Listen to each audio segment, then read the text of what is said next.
le clear tu le ngai thatu zong zong te in zawa in chibai buk le vek chiu ni voin chun lama aresa channel than chak chung chang kan ron soya zanina ero chuanin aresa pune a akallaya vai nau pang ti mai teng o trong moi lo ni lo se vai nau pang a cheina video hi karon react vele don ania RS fans te atangin react tur hianin request ka dong na sak khop maya an mai za om me zaina hianin karon react vele don ani chuan til pakhat le chi o RS fans te hi social media hianin in chak tha vet khop maya in han chak dani chu pui tak hi in nirngot mai ni RS lan to na sim hi chu link share lama po hianin in duai lo hle maya in icon in superstar RS atan hianin in tho hlok hle thina ni ti te po kha ka han soi vele ngal bok ni ta se emi ka ron soi wang hianin midang fans te kha kan vada niam lam man lova midang fans te po kha in chak vek thawani le like button kha in thlahun na nei mi lovin lo click vele top maila share po kha RS atana share in ni ti te po kha in riat nu vek mani se kan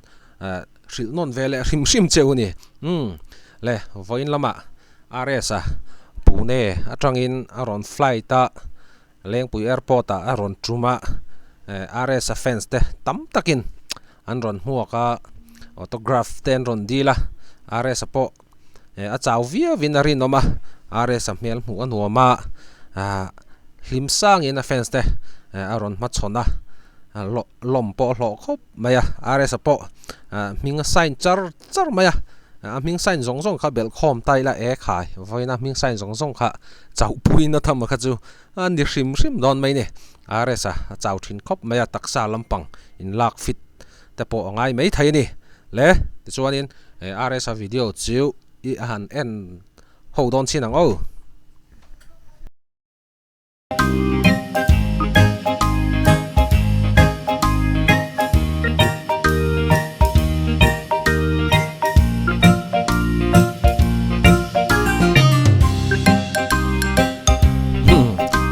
kan huwa RS voina video kan riaka RS chungchang te po kha thui lo te kha chu ka ron soi zuai to a RS hi mi harwang takani kan ti to khamo pune a po vai nau pang te chei ngat maya ti brakhai tin RS hianin a chei ni ngai tur ni vai nau pang te po hianin a lom thiam ve khop maya nau pang hianin thil mak deuh mai chu miril ru tha la miril ru tha lo hi nau pang ho hian an hre thei khop mai cái ai ni shevek zogin karinga nau pang sim hi va chai ma teu in mita tak an ron enang chu nau pang hian mi an zir ve thina ni he vai nau pang te po hian in trong moi lo ni lo se RS hi aron chei let ve na sakhop maya RS nuam ti zong takania mi chai kual vel hi big zak mai biru zak maya RS play la photang